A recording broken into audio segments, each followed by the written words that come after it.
So guys, सबसे पहले हमने जो ट्रिप प्लान की थी वो थी कोरबा से लेकर शिरडी तक। तो हमारी जो ट्रेन थी वो थी 27 अक्टूबर की सुबह 7 बजे की, और ट्रेन का नाम था आज़ाद हिंद। हमने 2 महीने पहले बुक कर ली थी वो ट्रेन, जिसकी कॉस्टिंग पड़ी थी लगभग 550 रुपये। तो अब मैं चलता हूँ सीधा आपको 26 तारीख को लेके, क्योंकि हमें जाना था कोरबा से चांपा पहले, क्योंकि हमारी ट्रेन थी चांपा से लेके कोपरगांव, फिर कोपरगांव से ऑटो करके शिरडी जाना था हमें।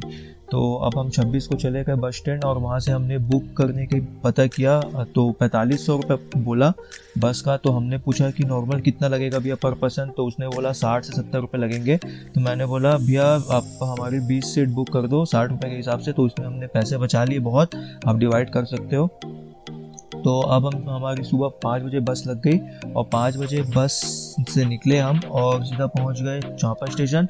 और हमारी ट्रेन थोड़ी लेट थी, फिर जो भी है चांपा स्टेशन में खाया पिया कुछ, फिर हमारी ट्रेन आ गई, फिर हमने बोर्ड कर लिया आज़ाद हिंद। और अब हम चलते हैं। ट्रेन का सफ़र तो कंप्लीट हो गया।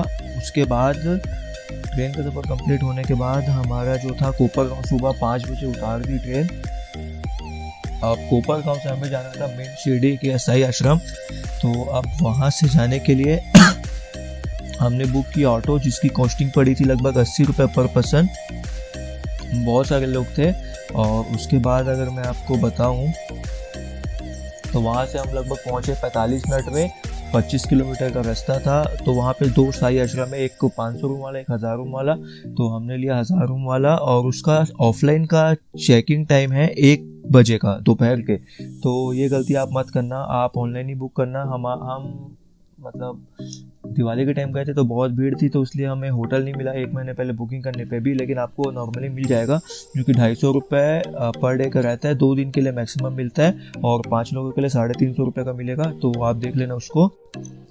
तो फिर जब हम आश्रम पहुंचे और जैसे ही हमने एंट्री ली, तो आप अगर आपको देखोगे तो यहाँ पे देखो बहुत सारे होटल ढाबे हैं यहाँ पे। अगर आपको यहाँ पे रूम नहीं मिलता है तो आप बाहर में भी कहीं रुक सकते हो। 700 रुपये बहुत महंगा है यहाँ पे, एक्सपेंसिव है। फिर हम जैसे एंट्री लेते हैं तो यहाँ पे देखो 5 रुपये में थाली मिल रही है, जो कि आप पर पैकेट मिलता है। 1.5-2 घंटा भीड़ रहती है भाई, तो आप देख के जाना, जल्दी जाओगे तो जल्दी मिलेगा। उसके बाद हम थोड़ा आगे गए, क्योंकि हमें रूम तो मिला नहीं था, तो हम घूम रहे थे। तो हमें ये दिखा कि चाय 2 रुपये, कॉफ़ी 3 रुपये, दूध 3 रुपये, मिनरल वाटर 10 रुपये 1 लीटर का, 500 ml 5 वाला, और बाकी जो है MRP पे ही। तो हमें सीट तो मिली नहीं थी, क्योंकि 1 बजे मिलने वाली थी। तो हम यहाँ पे गार्डन पे बैठ गए, और यहाँ पे जो सामने आपको दिख रहा है वहाँ पे ही अपनी जो है रूम बुक होती है। तो यहाँ पे हम थोड़ा देर रुके 1 बजे तक। फिर हम पंखे वगैरह देखने लगे, कितने बड़े पंखे हैं। फिर हम सीधा चलने लग गए। और इस साइड अगर आप देखोगे लेफ्ट साइड, तो यहाँ पे बस आती है, वेटिंग के लिए भी है। वो जो सीधा आपको ईसाई आश्रम लेके जाएगी। तो वो आपको वीडियो में आगे पता चल जाएगा कैसे जाना है, मैं आपको दिखा दूंगा वो भी। तो अगर आप देखोगे तो यहाँ से ही बुक होती है ऑफलाइन। और यहाँ पे देखो, जो एंट्री करोगे तो साईं बाबा की बहुत बड़ी मूर्ति है, और यहाँ पे बैठने का है जहाँ पे आप बैठ सकते हो। ये बुकिंग काउंटर है, आप देख सकते हो। बहुत सारे बुकिंग काउंटर हैं। अभी आपको खाली दिख रहा है क्योंकि सुबह बहुत जल्दी आ गए थे हम। बाद में बहुत भीड़ हो जाती है। ये आरती का टाइमिंग है, यहाँ पे आप देख सकते हो, पूरा पढ़ सकते हो पॉज करके कि आरती कितने बजे होगी, ये खाना कहाँ पे कितने बजे मिलेगा। और ये टीवी पे नंबर आता है कि कितने रूम अलॉटेड है, कितने रूम बचे हुए हैं। और यहाँ पे आपको ओरिजिनल आईडी कार्ड और जेरोक्स कॉपी लानी पड़ेगी अपने प्रूफ की, आईडी प्रूफ की। और फिर आगे हमें रूम मिल गया, तो हम अब जा रहे हैं। बाद हम चले गए खाने के लिए, और वहाँ पे खाना बहुत टेस्टी है। आप मेरा ये कहना है कि आप कुछ भी चढ़ा दो वहाँ पे, पैसे फ्री में मत खाना, क्योंकि वही पैसे खाने बनाने में यूज़ होंगे, और वहाँ पे बहुत सारे लोग उससे खाना खा पाएंगे। उसके बाद जैसे ही हम खाना खा के नीचे आए, फिर हमें वहाँ पे ऑन द स्पॉट बस लगी हुई मिली। हर 15 मिनट पे फ्री बस सेवा चलती है साई दर्शन के लिए। तो हम वो बस में बैठे, और वो सीधा साईं बाबा का जो मंदिर है वहाँ पे ड्रॉप किया उसने। हम दर्शन वगैरह करके आ गए। दर्शन करने के टाइम पे भी वहाँ पे जो मेन गेट है वहाँ पे फ़ोन वगैरह सबमिट करने के लिए बोलेंगे, तो आप वहाँ पे मत करना सबमिट। आप सीधा अंदर लेके जाना जहाँ मंदिर है। वहाँ पे आपको सबसे पहले तो जहाँ पास हो वहाँ पे ही सबमिट करना। फ़ोन का 5 रुपये पर फ़ोन लगता है, और चप्पल फ्री रहती है। तो और कुछ भी सामान लेना मत, क्योंकि आप कुछ भी लोगे तो वो लोग अंदर लेके जाने नहीं देंगे, आपके पैसे वेस्ट होंगे। हमने लिए थे और कुछ भी लेके जाने नहीं दिया, एक फूल भी लेके जाने नहीं दिया, तो हमारे पैसे ऐसे ही चले गए। लेकिन कोई नहीं, आप लोग मत लेना उसको। ठीक है। उसके बाद लगभग 2-3 मिनट के बाद दर्शन करने के बाद, वहाँ घूमने के बाद हम वापसी आए। वहाँ पे बस स्टैंड है थोड़ा सा आगे, वहीं जो साई आश्रम लेके जाएगी बस आपको, उसमें बैठे और सीधा चले गए वापसी आश्रम। उसके बाद हमने फिर वहाँ पे खाना खाया होटलों में। जिसको होटल खाना है बाहर आप होटल में भी खा सकते हो, वो थोड़ा कॉस्टली पड़ेगा, और आप प्रसादालय में भी जाके खा सकते हो। तो सब अपने अपने हिसाब से खा लिए, हम बाहर भी खा लिए, और प्रसादालय में हमको खाने की ज़रूरत नहीं पड़ी क्योंकि हम बाहर थोड़ा वड़ा पाव वगैरह खा चुके थे। उसके बाद हमने वहीं रात को 10 साढ़े 10 बजे करीबन बुक की ट्रैवलर 19 लोगों के लिए, जो कि हमको कॉस्टिंग पड़ी थी लगभग 22,000 और 500 रुपये फ़ाइन का लगा था क्योंकि डिले हो गए थे। उसके बाद अगर मैं आपको बताऊं तो आप इसमें भी एक सजेशन है कि उस समय आप भीड़ ज़्यादा थी तो गाड़ी का चार्जेस ज़्यादा लगे थे, हालांकि वो भी हम अफोर्डेबल था, लेकिन आप अगर पर किलोमीटर के हिसाब से जाओगे तो वो कॉस्टिंग आपको और भी कम पड़ जाएगी, और आप पर डे का बुक करना, वैसे ही प्लान करके हुए चलना। मैं आपको ये अपना पेज शेयर कर दूंगा जिससे आपको समझ जाएगा कि हम कैसे कहाँ गए थे। वो पेज को आप फोटो सामने देख के वीडियो देख लेना, आपको पूरा समझ में आ जाएगा। उसके बाद नेक्स्ट डे सुबह हमारी 9 बजे बस लग गई थी शिरडी से शनि सिंगनापुर के लिए। तो जो ट्रैवलर बुक की थी वो हमें शनि सिंगनापुर लेके गई, और लगभग लोकल बस भी जाती है वहाँ पे 100 रुपये 150 रुपये आपको जो भी कॉस्टिंग पड़ेगी देख सकते हो आप, ज़्यादा कॉस्टिंग नहीं पड़ती है वैसे।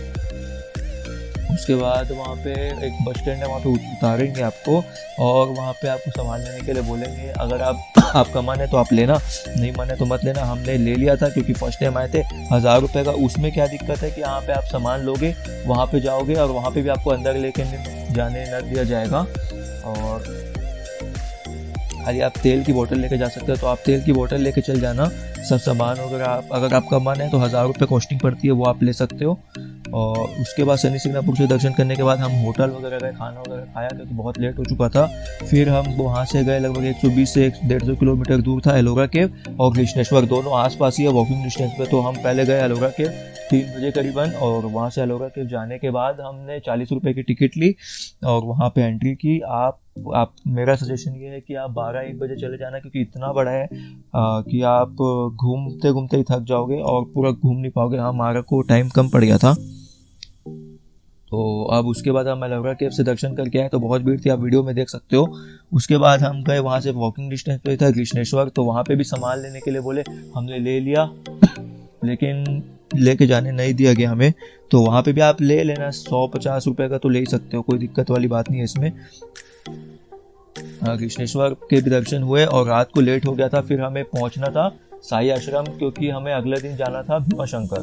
तो हम लगभग 1 बजे पहुंचे और सुबह 4 बजे नहा धो के 5 बजे गाड़ी लगने का टाइम था, लेकिन वो लेट होते होते 7 बज गया। लेकिन आप जल्दी ही जाना, क्योंकि वहाँ से 6-7 घंटे भीमाशंकर को लगते हैं शिरडी से, और हमारा जो ट्रैवल का टाइम था वो शिरडी से हमें जाना था भीमाशंकर, और भीमाशंकर से वापसी नहीं आना था। भीमाशंकर से हमें जाना था त्र्यंबकेश्वर की हमारी पूजा थी, और उसके बाद त्र्यंबकेश्वर में वो करना था बाबा के दर्शन, भोले बाबा के। तो हमने चेकआउट वगैरह किया और 5 बजे से 6 बजे तक के बीच में हम 6-साढ़े 6 बजे हम निकल गए वहाँ से चेकआउट वगैरह करके। फिर लगभग शिरडी से भीमाशंकर जाते जाते 200 किलोमीटर था, जिसका अगर आप ऑटो बस वगैरह में जाएंगे तो 200 रुपये पड़ेगा करके। वहाँ पे एक स्टेशन है, वहाँ पे उतारे और वहाँ से लगभग 3 किलोमीटर भीमाशंकर दूर है, तो वहाँ से प्राइवेट गाड़ी नहीं जाती, तो वहाँ पे अगर लिफ्ट वगैरह लेके 100 रुपये पर पर्सन पड़ा था वो भी। और दर्शन वगैरह करके VIP पास लिया हमने, तो 250 रुपये VIP पास का मान लीजिए, और जो पूजा करेंगे उसका मान लीजिए 100-200 रुपये। मैं आपको पूरा कॉस्टिंग बता दूंगा एक पेज में, लास्ट एकदम वीडियो में। पहले मैं बता रहा हूँ कि कैसे कैसे गए थे। तो लगभग 5 बजे का दर्शन करके हम वापसी आए, फिर 100 रुपये हमें देना पड़ा जहाँ पे हम गए थे वहाँ तक के लिए। फिर वहाँ से हम गाड़ी पकड़े और सीधा चले गए त्र्यंबकेश्वर में रात को 1 बज गई और हमें होटल लेना था। तो हम जो गजानन आश्रम था उसके सामने ही बहुत सारे लोग खड़े थे, हम नए थे तो हमें पता नहीं था, तो वो हमारी गाड़ी में बैठे और अपने होटल ले गए, जो कि 600 रुपये पर रूम का 1800 के हिसाब से 8 घंटे का लिया। और वो भी रूम बहुत बकवास था भाई, लाइट नहीं थी, फ्लश नहीं था वॉशरूम में, और बहुत गंदी तरीके से था। 800 रुपये पर पर्सन, वो आप पैसा बचा सकते थे हमारी तरफ से। तो आप सीधा गजानन में ही बुक कर लेना ऑनलाइन, वो मेरा सजेशन है अगर आप त्र्यंबकेश्वर जा रहे हो तो। फिर हम अगले दिन, वो जो ओनर थी वो बहुत नाटक कर रही थी, तो हमने जब हम पूजा करने गए उसी समय हमारे जो साथ में थे उन लोगों ने होटल चेंज कर लिया, गजानन आश्रम ले लिया और डॉर्मेट्री 50 रुपये पर पर्सन के हिसाब से 500 रुपये में 10 लोगों की एंट्री थी, तो 50 रुपये पर पर्सन पड़ा, हम 20 लोग थे। और वहीं पे नीचे खाना था जो कि 35 से 40 रुपये में मिल गया था पर प्लेट। तो 3 टाइम का आप वो जोड़ लेना, बाहर से खाओगे उसका अलग है। फिर हम गजानन आश्रम में सामान वगैरह रख के दर्शन के लिए चले गए और वहाँ पे भी त्र्यंबकेश्वर में भोले बाबा के दर्शन किए जो ज्योतिर्लिंग के।